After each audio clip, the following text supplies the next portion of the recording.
Masona biso ya mokona lelo na episkope mokonzi Albert Kankenza Mwanambo azali bongo mokambi ya Ecclesia bolamoki nyonso ezwami bongo nekolo Congo ndeko te. Quelles sont les relations avec le cardinal Mossé? D'abord le fait qu'il y a des gens qui ont condamné au baboui côté va fragiliser marche car dans la église catholique ça a été fragilisé là-bas par des évêques catholiques bangomoko et surtout par le président de la Bible babima bongo na tika le comment un modèle wana te peut-être yoko le mélange mais tout dans le contexte ni na tika le comment on a ba apôtre na église chrétienne ba apôtre babimi ba sel ba marche na tika le monde ngote mais nga la boy marche te mais Boulobakate, c'est ça le problème. Parce que vous pensez qu'il faut parler. Est-ce qu'on ne peut pas aussi parler peut-être n'a pas tout concerné? Un point d'interrogation. Vous pensez qu'il faut seulement que le canal télévision Koloba. Une autre façon de parler, c'est de parler aussi n'a pas va concerner. C'est peut-être ce que nous faisons. Tant que la Bible, les chrétiens à réveil, qui est la Bible. Au côté pas la Bible, tellement. C'est ce que vous voulez que nous on fasse, crier, insulter. Non. Les catholiques ba finga kite ba ko yemba na ba chapelle na bango ba biblia ba finga kite. Non, c'est ce que les gens nous demandent. Mais yo lobi ke non ko finga ba bango ba finga ki ba kambi. Na ko yo ko na terre wana yo finga. Ko yemba na ba chapelle na bango ba police ba yeti na munoko église.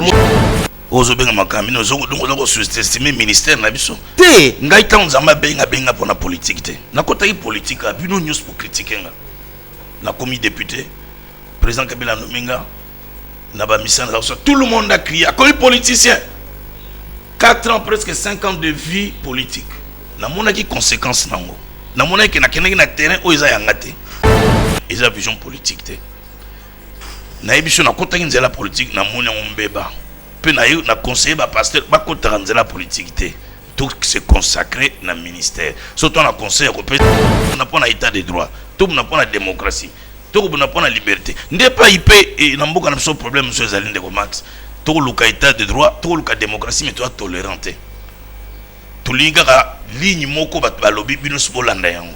Pourquoi est-ce que les gens ne peuvent pas se tolérer? On ne peut pas nous tolérer, on ne peut pas nous écouter. Ennemi du peuple, ennemi du peuple en quoi? Démocratie, non modèle où on a, on peut pouvoir pour rien à dictature. Parce que ce bolo la dictature est allée. Mais bino besko boko dicter bato karabino bolingi. Alors, qui veut la vraie démocratie? Ça a 4 ans na poto sans mukanda. 4 ans après on a bien quitter vieux na zongi na mboka. Voilà les gens qui aiment la nation. Batumingo ba finga biso so balingi pe mboko batika ba biftek batika ba faciliter za na poto ba yapi ba souffrir na biso ngongia bando ko so bango ba yapi ba police ninga za ko interdit répression ça la makana ba affronter yango. Les offres bien-aimés, un grand merci à vous tous qui êtes connectés en ce net moment, en train de nous suivre de partout sur votre meilleur site, La Voix Céleste Ndela Lola et Sika Bonzambe et qui tarana loyemo onamalubape na misala Bonzambe na Bonzambe Lola et offres simana oto ya rolobake nzama boto kwaye wapi bien-aimé dans les scènes na nyonso zo salaire biso bino ba obozo na biso partout. Tous on a pour les vraies infos bien aimés dans les seigneurs comme on a ma cam et qui na marche pacifique il y a église catholique bien aimée bon ba chrétien ba marche qui ba singa qui marche pacifique bien aimé dans les seigneurs bon monipe ba mamnyons tout et salami namboka il y a Congo pendant ba marche wana bien aimé dans les seigneurs minya ko le bezate toujours na cadre que ce qui est comme actualité et seigneur toi informé bien maintenant ndenge ya ki Bonzambe. Un grand merci na filo moko ya motema Bivens de Homo depuis Londres na maman Gisèle Lukelo motema et à papa na biso Emmanuel na Boston na pasteur fait amis à la bouche autorisé de l'éternel nanga moisiri qui côté qu'on en Suisse na bosanité na maman malam maman mami mbonga motema ya papa Blaise mbonga na Suisse Bonzambe na Bonzambe lola ezofuta sima na onto lobake nzama boye to croyez de ce soir puis restez toujours connectés sur votre meilleur site La Voix Céleste bien aimé dans les Seigneurs pour nous voir les vraies infos les vraies informations qui sont nettes et claires na ndenga ki Bonzambe que nazo tikabino bolanda makambo On ne s'arrête pas seulement à la correspondance. Bah, commis, nous devons nous mettre autour de la table. Nous aurons des questions à poser. Toi, bah, la miquette, toi, bah, mouton de panure, j'étais quand Kolanda Batouboy, n'ung bah, kino, bah, malanda ngoulou, non. Toi, bah, responsable, tu vas amener ça, bon, nous allons salaboyer, nous allons te reposer ma question. Et pas, il te reyoka, tu yoka, la Bible, le but, que ça va te mbele, bah, yokani. Bah, kotambo ensemble. So, bah, yokani, bah, kotambo. Toko, soko, to sololi. To se mettre d'accord. To yokani, que oui, ah oui, d'accord, d'accord. On marche ensemble. On ne va pas, en ce moment-là, on n'aura pas peur. Que oui, nous soutenons telle chose, on n'a pas peur. Le pays, le Congo, c'est notre pays à nous tous. Il y a solo Congo zalimbo cannabis nyonso talisi que zo so bato sala bato pas ces alinini. Bakanga Episcopo Coutinho Fernando. Et bekleza bolamuki ki baba. Makambo beleza na mboka ki babeza mingi na bekleza bolamuki. Mboka eza na passe. Bato ba konyo kwama. Bidundu boza batata milimo ya baiba ko kamba biso. Kasi Episcopo mokonzi abeka kenza mwanambo École du Saint-Esprit mbango pona koloba. Toza komona kasi makambo minene pona bolamu ba imboka olobaka te. Makambo minene leki ya molimo. Ozo benga makambo minene ozo sous-estimer ministère na biso. Te ngai ta nzamba benga pona politique te. Na kota yi politique bino news pour critiquer nga. Na commis député président Kabila Nominga na ba mission tout le monde a crié comme politicien. 4 ans presque 5 ans de vie politique. Na mona ki conséquences nango. Na mona ki na keneki na terrain o eza yangate. Na mona ki ngamoki na kota ki na terrain oyo eza appel nangate pour ngata nzamba benga te ki na sala politique. Je m'étais égaré en acceptant de faire la politique. Et na zoki courage na ya kosenga pardon, ya kolobaki na tiki la politique, je me reconsacre. Et depuis 6 ans, je me suis reconsacré par résultat ngoza komona. Alors comme kolobateko makamwa minene yo boko mona onteme école santé de vie nanga. École santé de ministère nanga mandat nanga nzamba pesanga yangona. Nzamba benga ngata na sala politique. Nzamba benga ngite mais ngamo na kota na nzela wana par peut-être émotion, par curiosité, na kanisa peut-être que ça peut marcher, mais j'ai vu que cette histoire avait détruit ma vie complètement. C'est comme ça que je ne peux plus faire Bilokwana parce que mon ministère est plus important qu'une action politique. D'abord, donc, Makamamboka, Papa Max, vous pensez que Bissotoza conscient de la souffrance à peuple? Bissotozo Kambaba, mais Boulobakate, c'est ça le problème. Parce que vous pensez qu'il faut parler. Est-ce qu'on ne peut pas aussi parler peut-être n'a pas tout concerné? Un point d'interrogation. Vous pensez qu'il faut seulement que le canal télévision Koloba? Une autre façon de parler, c'est de parler aussi n'a pas concerné. C'est peut-être ce que nous faisons. Toi qui na Bible, yo za chrétien à réveil, qui n'est na Bible. Au coutier pas yo na Bible, bat ba tellement pour na kofinga bat ba kamba bango. C'est ce que vous voulez que nous on fasse, crier, insulter. Non. Nous on parle. Nathan qui est pas roi. Roi catholique ba finga kite ba ko yemba na ba chapelet na bango, ba Biblia ba finga kite. Non, c'est ce que les gens nous demandent. Mais yo lobi que non ko finga ba bango ba finga ki ba kambi. Na koyo kota na terre wana yo finga koyemba na ba chapelet na bango ba policier ba yeti na munoko église moto na Nzambe. Je condamne ça. Omoni ikti na munoko église. Je condamne avec la plus ferme détermination qu'au violer lieu sacré. Je ne peux pas être d'accord, quelles que soient les raisons. Les policiers ne peuvent pas kota na ba lieu sacré, ko gazer ba lieu sacré. Ça, je ne suis pas d'accord. Quelles que soient les raisons, ils auraient pu rester, laisser les gens sortir, qui vont à lieu sacré. Ça, c'est une abomination. Ça, c'est un péché. Vous comprenez? Et d'ailleurs, j'en profite pour présenter ma condolence dans ma famille au Bandekonabango, Bakoufi. Là, Toko Sepela Nangote, que dans lieu sacré, Bakota, non, on ne peut pas accepter ça. La marche est un droit constitutionnel. Ce que l'État monika ko sepe na ngote a empêcher bakandinga singeli a empêcher mais ko kotati na lieu sacré, personne ne peut accepter ça. La pena ko sepe la té na lo bakima kota une église catholique ba gazé bango. Alors un jour aussi ko za la pébiso, ba ko gazé ce que trop sepe. Donc je n'ai pas partager et le ko antena ko sepe na ngote. Ça je condamne. Je condamne. Donc toza ko sepe la té, mboke za na pasi. Souffrance za na mboko eleki.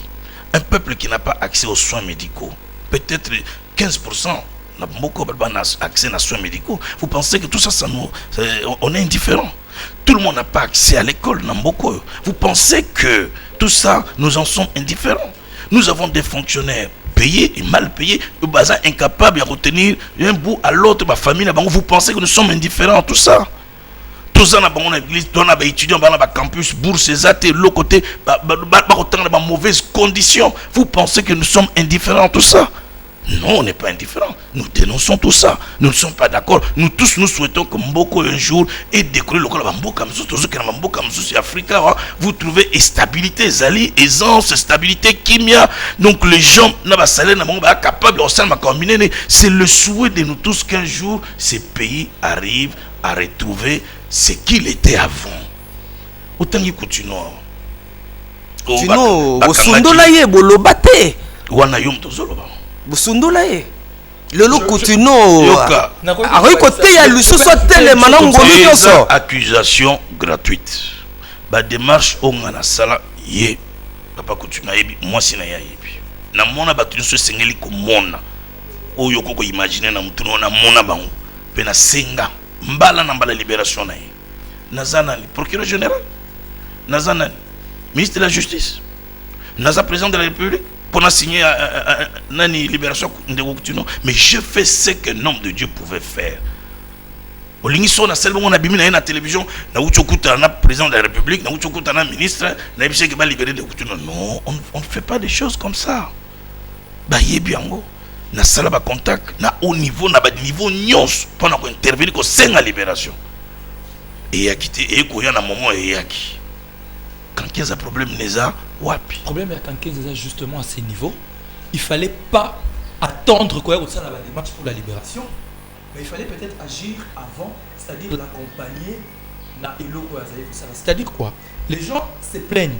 Balobi aux alara kaka du côté, il y a peuple.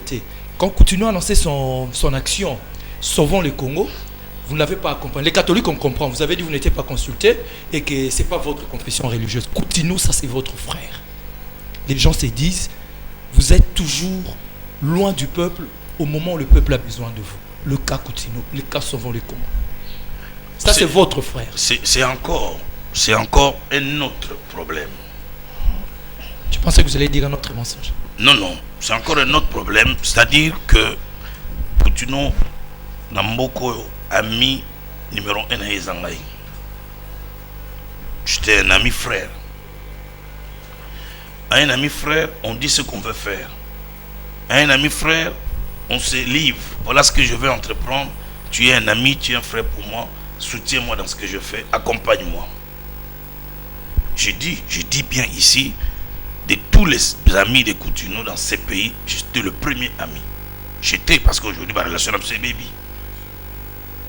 Peut-être qu'un jour, ça reviendra. Il ne m'a jamais contacté. Il ne m'a jamais parlé de ça. Dans la télévision, nous avons sauvons le Congo. Mettez-vous à ma place. Je dirige une grande corporation.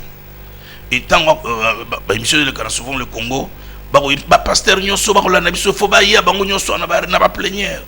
On peut bien na plénière. Non, leadership. Dans leadership, il y a quelque chose qu'on préserve, c'est la personnalité. C'est le caractère. Les jeunes, les pasteurs, les caractères, ils inviter à une émission.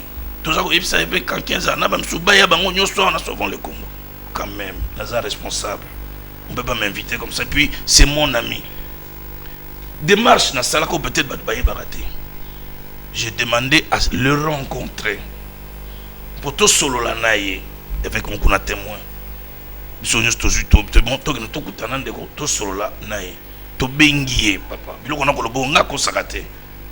peux avoir d'autres faiblesses dans ma vie, mais le mensonge n'est pas mon fort. Babengi est toujours rendez-vous. Après, c'est ce jour à rendez-vous. Tu comme quelques heures, il y a rendez-vous. Tu sais que non. Et comme il est difficile, tout le monde a tongo. Je suis d'accord. Donc, comme on a 9h, tu es ici, papa est venu tambo à Ouchokouf. Il est chargé à contact. Papa est venu tambo à Bengi. Et bon, le bagi na tongo. Alors, tu as earning. à répondre et bouiller. Ça, c'est des choses que les gens ne connaissent pas. Dans le bien, parce que dans mon mission, on a le banc, on ne jamais. Abi boya kukuta nangaite. Nana besoin de binoter. Et si vous continuez à lukangai, na kotanga ba kombo na la télévision pour le peuple que vous n'êtes pas avec lui. Qu'est-ce que toi tu peux faire à ma place? C'est toi qui poses la question. Vous le dites peut-être parce que vous savez qu'il ne va pas réagir et il est loin. Et tout. Non, mais c'est ça la vérité. Je n'ai jamais voulu parler de ces choses-là. Même temps, on a besoin de faire explication parce qu'il y a une possibilité de s'exprimer. Mais bon, le bien, pour ça, on a répondre. Parce que on a répondre avant l'ignette. Parce qu'il y a eu donc, on a obligé à qu'est-ce qu'il y a la place dans mon sani?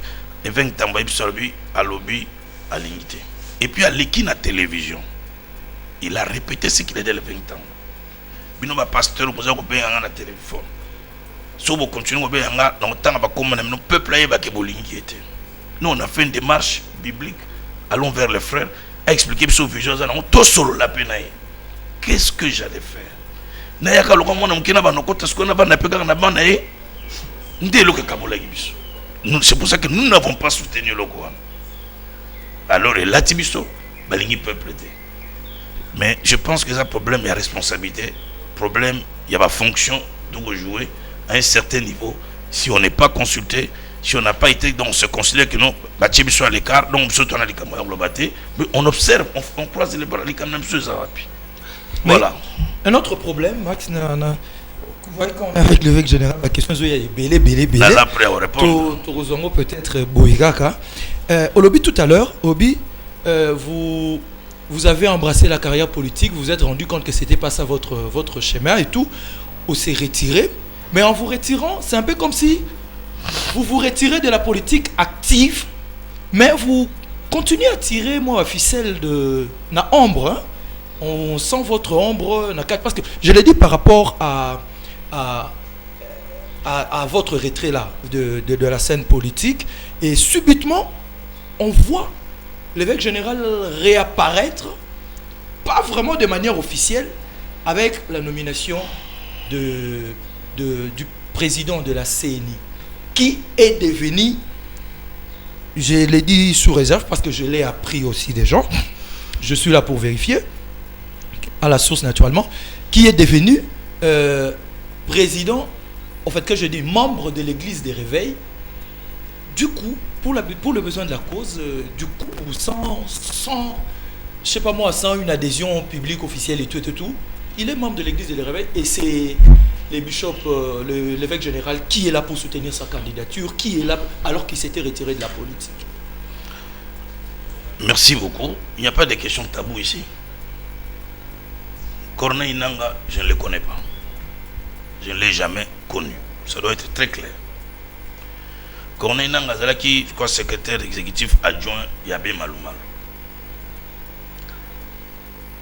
Yabé Maloumal a Koufi. Et il est pressenti candidat, parmi d'autres candidats. Je vous révèle des choses vérifiables. Il est candidat. Et des choses que je vous dis, personne ne me dira le contraire. C'est ça la vérité. Quand 15 ans aime la vérité, il ne sait pas mentir. Comme il est candidat, les catholiques parlent avec Corneille pour le soutenir comme leur candidat. Voilà la vérité, les non-dits. C'est très grave, c'est que j'assume. Parce que pour eux, ils pensaient qu'il était catholique. On lui dit, ah non, mais comme vous êtes candidat, nous pouvons vous soutenir parce que vous êtes notre enfant. Alors lui va dire, non, j'ai vu votre enfant, j'ai chanté la chorale, il y a Monseigneur Gillon, tout ça, c'est vrai. Mais pour l'instant, je suis dans les églises des réveils. Voilà la vérité, monsieur. C'est là que Nabango Mali les Koti. Et moi, j'apprendrai que dans ces candidats, c'est ni dans l'église des réveils. Côté en contact. Donc, ce n'est pas mon candidat et moi, n'a bimisié. Que l'église des réveils, non, ça n'a jamais été comme ça, monsieur. C'est là que je veux le rencontrer. Pour moi, c'est une joie de dire enfin, il y avait monsieur l'abbé Malmal, catholique. Il y avait le pasteur Moulunda, protestant. Enfin, si nous pouvons savoir, moi, je n'avais pas surtout soutenir. Voilà pourquoi je l'ai soutenu. L'église réveil, n'a tenu pasteur na l'église. L'église a pasteur na. Il y a un pasteur, le pasteur vient, il confirme que non, c'est mon fidèle. L'église n'a pas un modérateur. Mais comme c'est un enfant de l'église réveil, tout soutenir. Au moins cette fois-ci aussi, que l'église réveil trouve quelque chose. Voilà la raison pour laquelle j'ai soutenu Nanga. Effectivement, avec l'église réveil, même si à un moment donné, à l'Ongwagi n'a cité ça, on ne pas avoir pour des raisons de sécurité, comme ça, mais le pas à Roland Dalo, pour moi, ça ne change rien. Donc, où était le problème? C'est là que Mgotoke au salle à vote. J'ai soutenu et nos frères catholiques étaient dans la salle pour la vote. Assister à la vote. C'est ça la vérité, les non-dits. Donc, Gaï n'a côté à peuple. Mais nous le faisons autrement. Oui, bien Jésus, quand l'église chrétienne, Jésus t'a envoyé Max, Ami Bengi, fils de Dieu, Messie, au roi des Juifs. Pour les Juifs, enfin voilà l'homme qui va nous libérer du joug romain. Parce que les Romains avaient de l'emprise sur eux. Quand Jésus, on l'appelle le fils de David, le roi des Juifs, le Messie, pour les Juifs, enfin voilà le sauveur qui nous sortira du joug. Mais Jésus va les surprendre pour dire, mon royaume n'est pas de ce monde. À Dieu ce qui est à Dieu, à César ce qui est à César. Jésus qui est Dieu, ne pouvait-il pas libérer les Juifs de la main des Romains? Pourquoi Jésus n'est-il pas entré dans cette situation-là? Jésus, mon collègue, mon maître à moi, Yenzambi, à César ce qui est à César, c'était la déception des Juifs. Non, il ne s'intéresse pas à nos problèmes sociaux, il ne s'intéresse pas à la crise autour de son royaume n'est pas de ce monde. Alors c'est quel sauveur, c'est quel Messie? Parce que lui, il avait une autre mission, le salut de l'humanité, sauver l'humanité. Ce n'était pas seulement sauver un peuple, ce n'était pas libérer un peuple du joug romain, mais c'était sauver l'humanité entière. Donc, il faut que Bissot, nous croyons à la vision du Seigneur. Nous devons tout faire parce que la vision de l'église de réveil est la vision politique. Na émission na kota la politique na moni mbeba. Pe na conseiller ba pasteur ba kota la politique té. Tout se consacrer na ministère. Surtout na conseil européen ça, topé. Surtout na tolé européen ça, topé. C'est très très important. Ya solo tozo kende toko basiro koba na maso na biso na episcope mokonzi Albert Kankenza mwanambo azali bongo mokambi ya ecclesia ya Bulamuki. Moi mituna na osepelo oya na lokana moi penza moi mokuse po ete to tuna penza mituna to sopa po ba imboka ba sosola motuna yambo yo zali motebi biblia malamu tant otangi biblia ekobanda na lokasa liboso kino asuka ezali pe na tango na biblia bantoma ba yaya na biso ba bima pe na balabala kolandisa mana otomoni pa bandeko na biso ba mumpe ezaleli na kubima na balabala boy pour que senga likambo songolo pakala elandisami na biblia pesanga on dit exemple la bible banana on ba na tunyo mutuna ngana tunyo mutuna la bible ba bima bongo na tika loko mona modèle wana te peut-être yoko le mélange mais tout dans la contexte ni na tika loko mona te ba apôtre na église chrétienne ba apôtre ba bimi ba sel ba marche na tika loko mona ngote mais ngala boy marche te parce que le monde moderne marche est reconnu comme un droit constitutionnel. Na côté le la marche té. Jamais na côté le la marche. Les droits constitutionnels où il faut citoyen. Toujours qu'on n'a pas un état de droit. Tout qu'on n'a pas la démocratie. Tout qu'on n'a pas la liberté. N'est pas IP et n'a pas de problème monsieur Zaline de Max. Tout le cas état de droit, tout le cas démocratie mais toi tolérante. Tout le gars ligne moko ba lobby binus bolanda yango. Pourquoi est-ce que les gens ne peuvent pas se tolérer? On ne peut pas nous tolérer, on ne peut pas nous écouter. Ennemi du peuple, ennemi du peuple en quoi? Démocratie, non modèle ou on a pouvoir pour rien à dictature. Parce que ce bolo bakay dictature est allé. Mais bino besko boko dicter bato ka bino bolingi. Alors, qui veut la vraie démocratie? Motuno mususu, ozali mosai na Nzambe.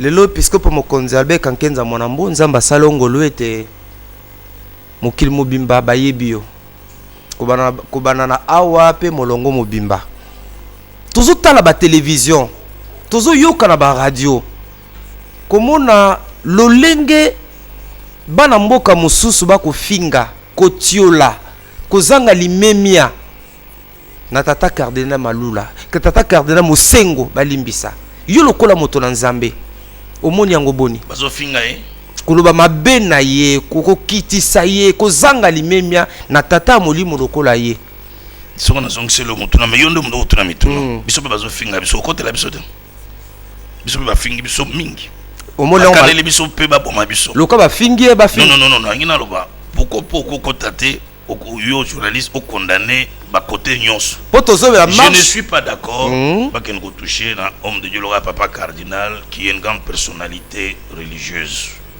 même ce que le belog mo s'appelle Simba Touté il faut parler avec respect avec considération Azam Osal Mnenanzambe c'est une grande personnalité religieuse je ne suis pas d'accord et Soko Tali ndeng ba finga pe biso sans respect ba finga biso na modèle moko c'est comme si on est des autoproclamés c'est comme si on est des gens des batmo ba mi pesera ba titre qui pasteur sans respect mais je leur pardonne je pardonne à tous ceux qui nous insultent je n'ai pas non quand on a débatté il y a reçoit na bango je le comprends je comprends banaï na bango même si je n'approuve pas mais je comprends mais na aussi na elomoko bato bazana culture à tolérance parce que bato mingo ba ofinga biso ba yoki message na biso te ba yoki pour congolais zalaba bato ba okima mbango otuni okimani balobi na zandu kuna bazo tirer ozaki na zandu te bato ni mususu te balobi tango ko vefe na zandu ba tirer na bango te mais mouvement moko salama ka ba nimba au Congo c'est toujours balobi pasi na biso yangwana tala biso le loyo ba yoki biso te muta yoki message na biso te bakaka balobi bakankenza balembon bakankenza boy na boy bakankenza boy na boy on parle de $200,000 mensonge encore un mensonge donc ndo boleki wana boye bozwe le côté encore un mensonge bozwe le côté ndeko boleka ki na TV un mensonge j'ai dit encore un mensonge to sali déclaration en toute responsabilité et le retour bien marché ça on est tout d'ailleurs que tu biso le retour bien on a pouvoir pas qu'on se prenne na biso te sauf ma pouvoir parce que son moteur le makamnai biso to le bien bo sambe est-ce que pouvoir on se obi ba mona rapé bo sangana ka penza mingi te ko sangana bino ezaka na moi pasi ko sangana bino ezaka na moi pasi bo bimi bala moko na veille et puis c'est moi mobulu tout ça tout se réconcilie et bangisi batu tout se réconcilie to benga na kamikolonos to solo kamikolonos nous mangeons ensemble biso nyoso. Le problème c'est si là depuis bientôt 1 année 2 ans tout ça là va réconciliation absolue surtout. OK.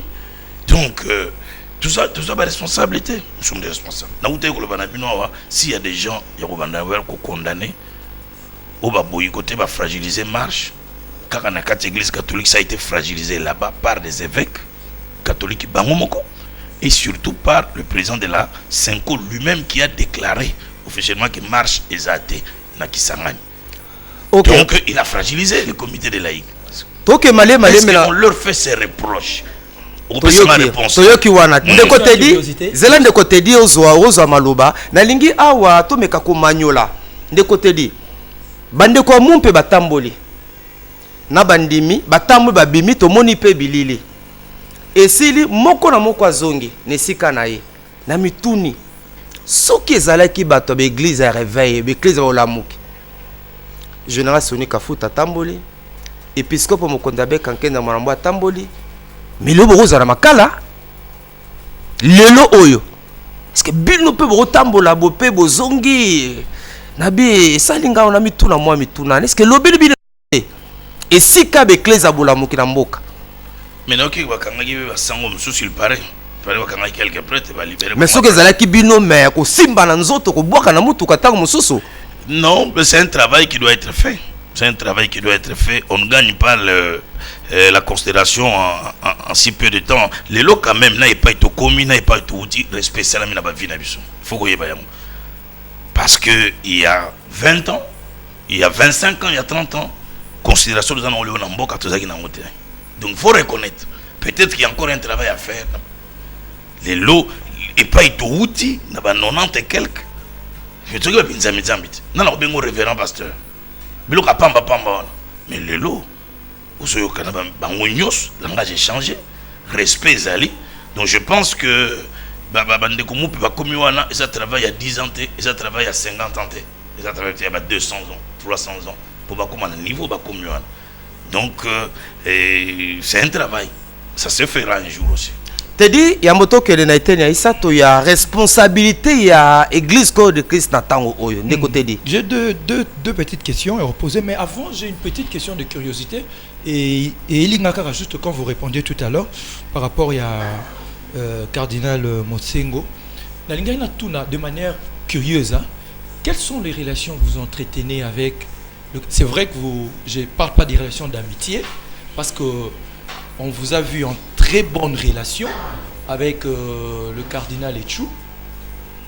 On a eu à les constater. Il fut un père pour moi, celui-là. Jusqu'au point, ça je peux témoigner, le jour où il meurt, vous donnez une injonction au TV de maintenir l'image du deuil jusqu'à son enterrement. Ce fut un père. Quelles sont les relations avec le cardinal Motsengo?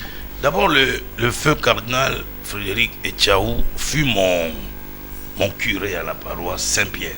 Quand j'étais jeune, j'avais 15 ans, 14 ans, j'étais au petit séminaire. Moi, j'étais un séminariste. Pendant commençant, alors, sur le route dans séminaire, au vacances, il faut qu'il y ait la paroisse na Sango en Kadrakayo. Alors, mes parents habitaient la zone de Kinshasa.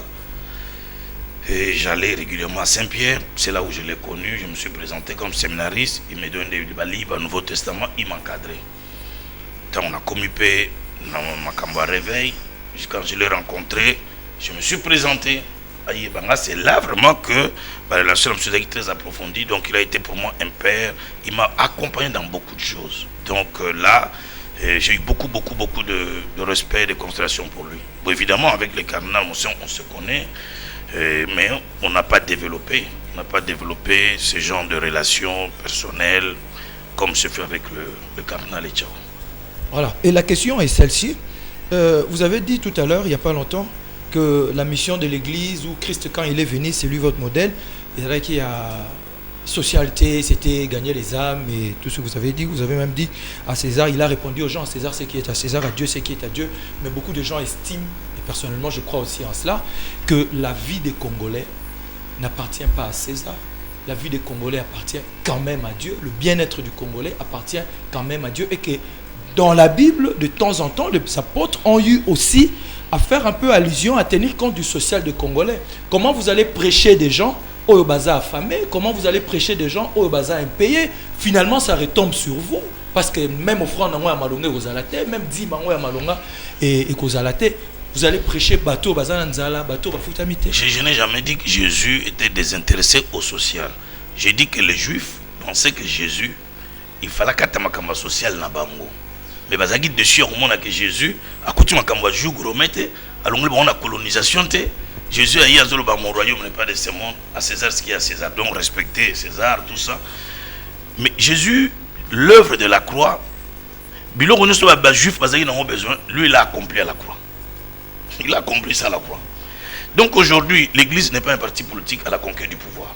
Le social, il y a peuple congolais, c'est pas le problème de l'église. C'est un problème des partis politiques qui sont à la conquête, il y a pouvoir. Qu'ils se battent. Oui, on gagne, à améliorer la condition. Ce n'est pas à nous, l'église. Nous les accompagnons spirituellement. Nous prions. Vous comprenez? Donc, ce que le lobby saute, c'est un mauvais terrain. On ne peut pas servir maman et Dieu. Ou on sert l'un, ou on déteste l'autre. Il faut choisir. Nous, on a fait le choix de servir Dieu, mais en accompagnant la recherche à conquête à pouvoir. Donc, on peut conseil, accompagner. Donc, on peut ce exemple. Maman, on a comme Rabilo, on a à Bruxelles.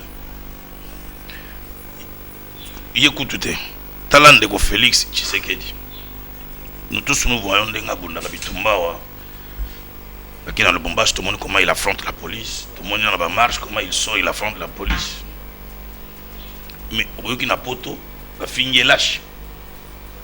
ba fingi lâche le 31 parce que ba lobby à sangwa lobaki le roi attention za makasi to boyi makila pe ba Félix pas lobby ndenge sangwa lobby bokende moyoki ne ba fingi lâche il n'aime pas le pays, il n'aime pas le Congo mais ba ton ba fingi ba na poto des risques que ces garçons là prend ici ba ta poto ba sokon ba passe mon mbalo na za ko subir bazana mais yoko ne ba fingi lâche simplement parce qu'à lobby que monsieur là-bas lobby bozon alanda to boyi makila. Lâche. Mais les gens qui l'insultent lâches, ils ne peuvent pas entrer dans l'avion et venir faire ce qu'on va finir les lâches. Pourquoi ils nous demandent certaines choses au bas de salaté? Ils nous demandent de faire ceci, mais qu'ils prennent les avions. Ngazagi na poto, na moi na poto, na va na Bruxelles, na va na Paris, nga moi na poto. Na longwa poto mutabenga na ngate. Avantage à poto na yebiango. Ba location familiale ba eremi ba mbongo ba pesa ba chaque mois nga yebi biloko na nyos. Mais na décida ko zonga na mboko ya passe parce que j'aime le Congo. Nazonga on a zaki jeune en 89 nazongi nabi nazongi na ko sala nzam na mboka nanga j'aime le Congo nandima souffrance alors que na tango na bazo finga maréchal Mobutu babomi mboka crise côté dictature nzala mais c'est à ce moment là que ngai na lobi nazongi Congo. Pourquoi nazonga Congo? Parce que na boyaki koza mukanda ya lokuta na poto parce que na poto poza mukanda foloba o boaki ngonda ngai lokola chrétien lokola pasteur na baka na ko constater que na boaki ngonda na sala 4 ans na poto sans mukanda 4 ans après, on a bien quitté vieux na zongi na mboka. So na kufa na ko sala ministère na mboka. Voilà des gens qui aiment la nation. Batumingo ba ofinga biso so balingi pe mboko batika ba biftek. Batika ba facilité za na poto. Ba ya pe ba souffrir na biso ngongia bando ko so bango. Ba ya pe ba police ninga za ko interdit répression ça la makana ba ya ba affronter yango. Donc je pense que quelque part il faut être tolérant. Il faut suivre ça la analyse. Il ne faut pas aller trop vite dans le finger, trop vite dans les préjugés. Voilà. Il ne faut pas aussi aller trop vite dans l'appréciation. Vous avez apprécié Nanga de loi. Vous avez dit tout à l'heure que ça, oui, qui est personnellement, mais tant que est membre de l'Église à Réveil, veut postuler comme président à CENI, vous étiez fier. Et puis bon. Papa, en fait, ma question était celle. Je comprendre pas le mot que na soutenir mais au nyo soit sala soko sala ngo conformément à ndenge peuple ko zelana il n'aura pas mon soutien. OK, Max. Azan soutien na hote to ba mikolo connaître na azan soutien na hote. Na lobby soko sala nyo soit contraire, il y a batante, il y a peuple. Je ne peux pas les soutenir. Parce que je les soutenu pour que Aya assez au peuple à cause de l'épanaï. Il y a solo Episcope Mokondiabe Kankenza Monambo. Tolobi. Tokoloba lisusu. Kasi lokola moto na Nzambe. Lokola basai na Nzambe pe bele bazolanda biso. Moto ekopela. Eyiki ye makasi. Ekumbaki yangwana. Responsabilité ya basali na Nzambe. Bandeko baza la majorité baza bana na bino bayara baza bino boza batata na bango milimo. Bandeko baza na opposition baza bana na bino. Bosoki kaka na ba offrande action de grâce ba jeep moi mbongo ba kopesa ba facilité ba kopesa bino. Est-ce que boteyaka bango boyebisaka bango nini? Aujourd'hui, nous touché le point où nous avons le moment ça et bien ma bien été. Au moment où nous avons singa jeep, nous avons noté. Nous avons locataire, l'église dans locataire. Nous avons bien mabelé na mutu. Ce qu'on a là, bah évêque catholique nous so, sera comme évêque jeep na enveloppe. Moi on a TV, nana lobaka, nani a lobaka. Moi je ne comprends pas les Congolais. Au sommet évêque mon église réveille va passer jeep. C'est pas l'acharnement. Qui s'acharne contre l'église. Non. Parce qu'il y a le bureau, jeep. Il y a mon jeep. C'est là que je lui dis qu'il y a mon jeep. Jeep est coupé ça mon ami sur bâtiment. Il n'a pas évêque catholique. Il n'a pas protestant il a remplacé Marie. Il va passer jeep. Tout le monde. Musulman va passer. Au sommet va passer on a pasteur l'église réveille. Mais le jour où on va faire ça même na pasteur mon église réveille mon kilo kofa. Bon mon ngabso to réclame. Bon mon ngabso to loba. Que bo pesa bon pesa nous observons. Papa cardinal comment qui cardinal avion mobimba na disposition na stade Mbon gouvernement Pessimbon. Ne te compare pas à lui. Ça, c'est la réponse que nos ennemis peuvent dire. Ne te compare pas. Mais ce qui, c'est là on a évêque, moi, église de réveil, jeep, avion, ok, mais lobby, mokin, mais t'as la coup de battre dans bangot, on était un avion, on était. Quand on le fait pour les autres, on n'appelle pas ça corruption. On n'appelle pas ça compromission. Mais si on arrivait un jour à le faire, il y a bien une action de grâce, une action de grâce.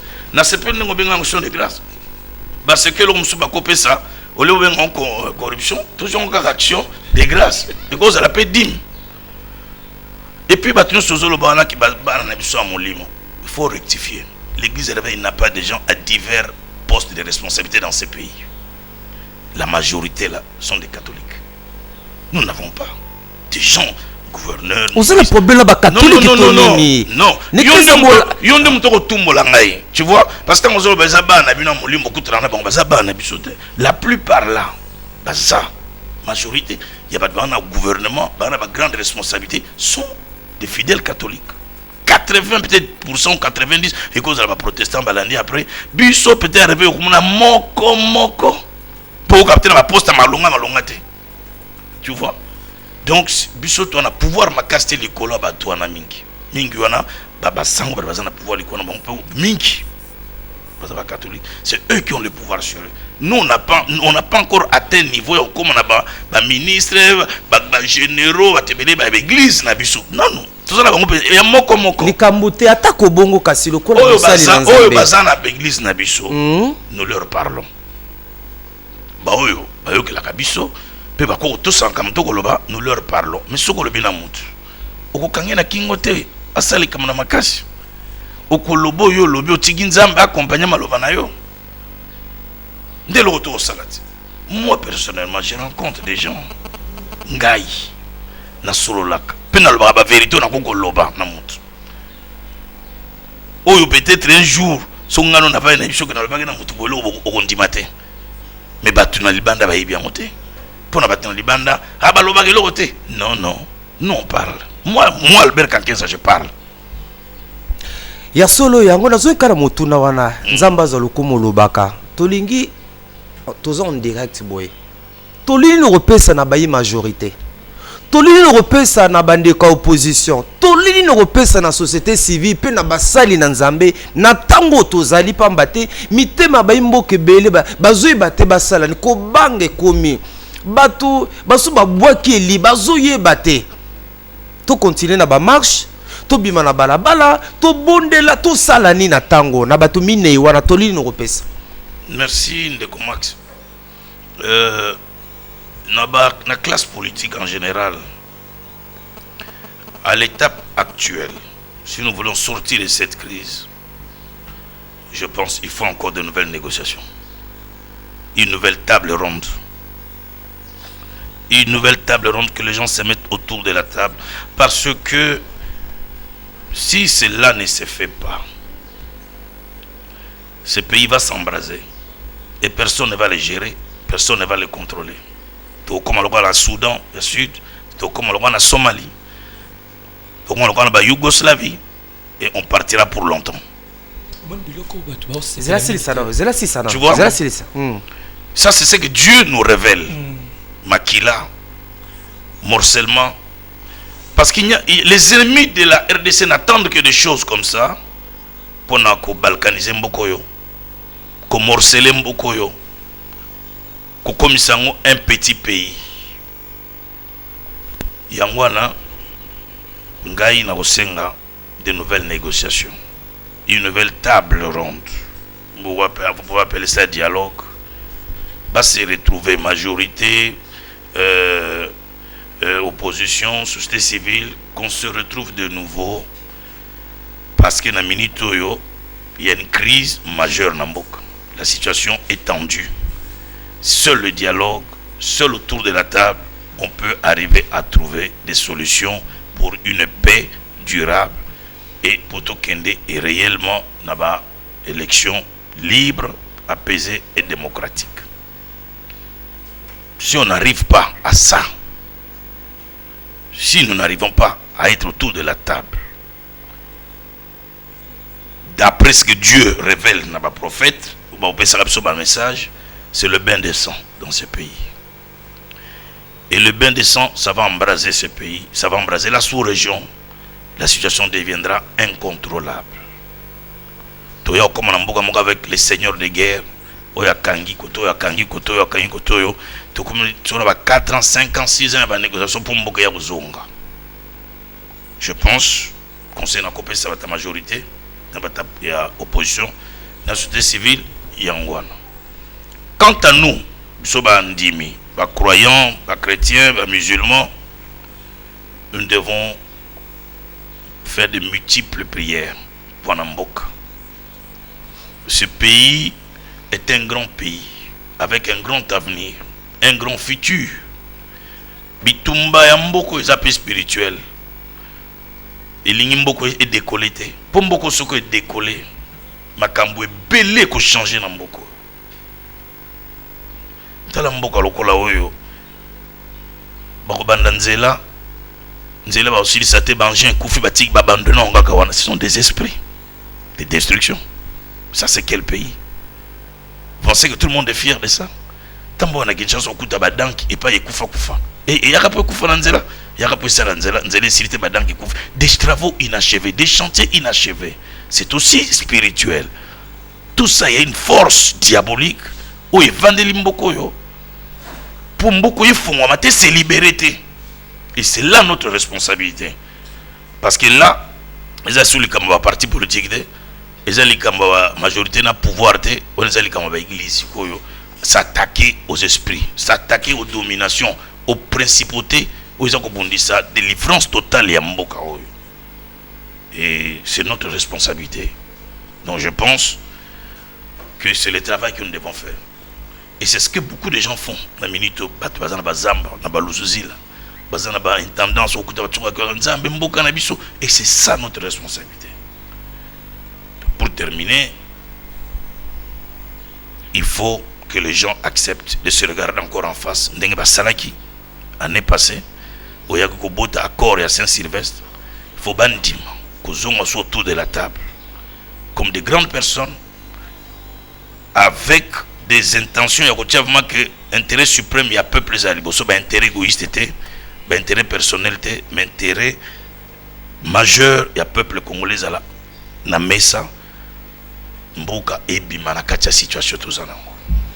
Ya solo to kene na suka ya masona biso ya mokona lelo na episcope mokonzi Albert Kankenza mwana mbo azali bongo mokambi ya beklezia bolamuki nyonso ezwami bongo nekolo Congo ndeko tedi mwa motuna moko bongo to kene penda na suka ya eteni ya suki kozala nde ezala eteni ya koluba akosakola pona kimia kasi mwa motuna moko botoke na kosisa masolo. Bon, motuna elaki mais évêque a balayé yango que tant on continuer qui déclaration na mais une curiosité car to solo la poto solo la lisusu nini. C'est juste en tout cas par là que je vais terminer donc toro solo la solo la lisusu nini. Et ça le me peut pas mingi penza na mboka na biso. Parce que solution est dans le dialogue. Parce que la minute où sur la solidité, tout peut arriver dans ce pays. Il ne faut pas sous-estimer tout ça. Tout peut arriver. Tout le monde attend à musée. Baoba Kangi Goma, Baoba Kangi Kisangani, Baoba Kangi Équateur. Tout peut arriver. Est-ce que c'est ce que tout le monde souhaite au jour d'aujourd'hui? Je ne pense pas. Tout côté à niveau, il y a la guerre. Tout côté à niveau, il y a le seigneur de guerre. Il y a il faut qu'on privilégie le président de la République, le président du rassemblement, le leader Msoposo, Bandima, Bakutana, de manière que Masole Salam. Parce que ça, c'est une recommandation divine. Et ça va souhaiter. Parce que Busson Zamba l'axi à maintes reprises Makila peut y amouquer pour Namboko. Makila au peu sur les bandières, n'a évité sur autant pour ça l'émission qu'on a. Ou bien culte ou andozala. Moutramtazala, évité sur la wapi. Et c'est ce que nous voulons. Je ne pense pas. Je ne pense pas. Mais tout ça, le Seigneur montre qu'il y a des plans comme ça. Il y a Mandouk et Simbama, il y a Boy. Donc il faut que le président de la République reste ouvert, attentif. Andima, un autre dialogue. Et que présent rassemblement, sous opposition, Bandima, ce que vous savez, forum, mais il faut une nouvelle table ronde, que les gens se parlent encore en face, pour arriver à trouver des solutions durables qui peuvent nous amener à une paix durable dans cette nation. Kasi tozoka pete ba katoliko baza ko bongisa marche mususu. Omoni boni. Nasi na répondre que marche est un droit constitutionnel. Ce qu'on est dans le banin. Marche en balaï balé le 16 février. Attends que ça la 100 fois. Ils ont reconnu la constitution. Mbalo soki baba monio po leli a otali c'était suba. Pourquoi les ngopé sanga ba biloko ngana lobité. Que les a trop enfantin dans la ligne. Je me suis exprimé comme un responsable. Dans le but que je n'ai pas été consulté. Je n'ai pas été contacté. Donc par conséquent, ils ont le droit de considérer et vous échangez. Solo là d'abord. Non, tout solo là d'abord, tout se mettre d'accord sur lesquels on doit se mettre d'accord. Non. Il y a solo bandé cause. On s'appelle la réponse. Un message peut-être pour la bateau bateau de l'extérieur parce qu'on passe en direct sur Facebook. Oui. D'accord. La Zako lancé message na bande ko nyonso. Na ba pasteur na biso église réveil d'abord. Oba na Europe, aux États-Unis, na Canada. Ba yoka ki ata message au général Sonia Tangakite, mais baza peut-être déçu en disant ah ils nous ont déçus. Na yina rassuré bino. Au nom du Seigneur Jésus-Christ, je prends en témoin, nous n'avons jamais boycotté la marche. Nous n'avons jamais empêché la marche. Nous n'avons jamais dit aux gens de ne pas sortir. C'est des exagérations. Et bien, même dans mon général Sonim Tatanga y communiqué et l'Obamate. Donc je voudrais que le pasteur, se réveille dans la poto pour renouveler confiance en nous. On ne peut pas trahir le peuple, on ne le trahira jamais. Et puis, dans l'ensemble, il y a des Congolais, il y a diaspora. On ne pas télémi. Bengi biso benemi a peuple o bazolanda ngai na pesi explication na ngai nyonso ndenge na lobaki. Nous ne sommes pas les ennemis du peuple. Combat ya libération mboko c'est le combat de nous tous. Changement ya mboko ndenge tulinyango c'est le vœu de nous tous. Alternance biso nous tolingi yango. Peut-être toujours que on a ba modèle différent. Nous avons ba approche différente. Mais biso tout le monde a Congo et se relever, tout le monde a Congo et tellement. Botika haine, botika kanda, botika ko kanela batu sans les avoir entendus. Même au Kilelobi, on ne peut pas condamner quelqu'un sans l'avoir entendu. Biso va condamner, biso va verdict et salami balamoko sans nous avoir entendu. J'espère que les lots n'engena lobby, ba bazape bananzam, ba pe na posa ko comprendre, ils m'ont compris. Et ils peuvent comprendre que nous ne sommes pas ce qu'on a fait croire que nous sommes. Et nous n'avons pas dit ce qu'on a dit que nous n'avons pas dit. Donc, Kyotolobaki. Il y a un moment, Sengi, nous sommes combattants. Batika ba menace. Batika haine. Batika méchanceté. Balongola ba lobby et belé. Nous sommes des hommes de Dieu. On a droit à la considération. Ndengolobaki a papa cardinal, on a droit à bisopé. Et ça n'a tina mon côté. Il y a aucun la batu. Nazangi na Brazzaville, mon ombel mukonga na koti hotel, a moninga ayina ngai. Na ibte soka zali ex batamobutu banani ba militaire. DSP. Peut-être zalaki un ancien militaire ayina ngai. Tanga moninga na Brazzaville hotel, abimi libanda lokota mabanga abamba ngai. Pona ye voilà c'est collabo là ndenge babenga na biso. C'est là que je vais conclure. Maintenant, à la minute, il est devenu aveugle. Aveugle. Il est là autour de la voiture. Tout ça, c'est un aventurier. Nzambe nangai empêché à celle qui a ligné au sala. Nzamba bomi mis. Biloko bomona kana katia ba réunion na biso bravo kufara miswana eza blague. De la même manière que nous bénissons, de la même manière que nous pouvons maudire. Donc, mon ombelo na leli a sengi pardon. Nzambe limsanga ngana sala mabena musal na fongolanga misu na ngai. Nzamba fongole misu abwaka mabanga kima. Yé moko tata on a yiko témoigner na réunion moko na Brazzaville ko témoigner. Yangwana bato ba okane la biso o ba ko boma o ba ko sala. Non, moi je n'ai pas peur de ça. Je n'ai pas peur na trahir mboka te, conscience ngeza tranquille. Personne ne connaît le nombre de mes cheveux. Personne ne peut porter atteinte à ma vie. Je suis un garçon protégé par Dieu, par l'armée de Dieu. Et si quelqu'un est en Kinshasa qui pense qu'il peut se permettre en salanga mabe, ça restera une histoire dans le monde. Parce que mon kiloye, qu'on ne peut pas jouer avec des hommes de Dieu, on ne peut pas toucher aux hommes de Dieu. Je termine par là. Ya soto komi penda na suka masolo kasi na lingio pesa iloba kimia osako la kimia na ngonga oyo. Batmo sustant tozolo ba kimia balingi phrase wana te. Non kimia ni to baby sakaka ebe bakaka yinda kaka. Bolonga ba langage kimia. Minga za chrétien. Jésus est le prince de paix. Mokolo kimia Jésus. Ngaza disciple nae. Ce que son atei kimia te note yani. Yangwana prière nangai que la paix règne en RDC. La paix que l'homme ne peut pas donner. La paix qu'un parti politique ne peut pas donner. La paix que même les Nations Unies a coupé sa biso en côté. Je prie Dieu, le Dieu de paix, de toute paix, qu'il accorde la paix à cette nation. Nzamba sunga mboko ebima na crise otozana on a ba situation tozana compliquée. Toko ma paix, le kol ba mboka msusu, ba Gabon, ba Côte d'Ivoire, ba Cameroun sont des pays africains comme nous. On a battu na salaire na bango bana ba kotanga na ba salaire na bango bana ba okende ba université. Na ba salaire na bango ba kotonga ba salaire na bango ba crédit ba kotonga bandako. Pourquoi est-ce que au Congo ça ne peut pas avoir lieu? Je prie que la vraie paix règne dans cette nation et que stabilité socio-économique et stabilité politique et de manière que un jour bah grand projet, il y a un investissement, il y a une reconstruction et ça et que ma famille congolaise est comme un peu fière qu'avec notre salaire.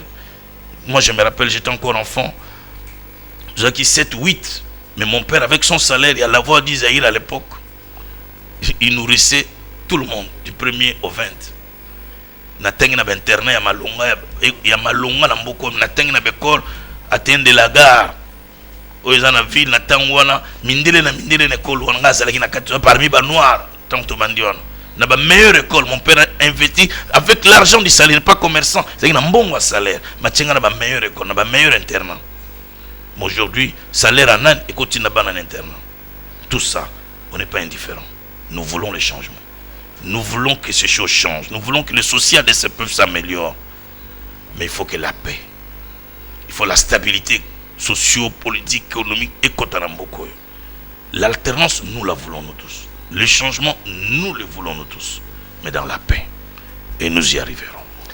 Ya solo nzamba za lokumu bozaki baiki penza ya kulanda biso mokolo mwa lelo na masolo kitoko o na ndimite ya solo mituna mie nyonso bozalaki na yango baike bozubia no pe silite tokozonga lisusu tango inso tokomona likamu songolo pakala tokozonga kutuna mituna na mukambi ya ba eklezia bolamuke episkopo Albert Kankenza Mwanambo totonde botondi pesa biso ngonga na yo.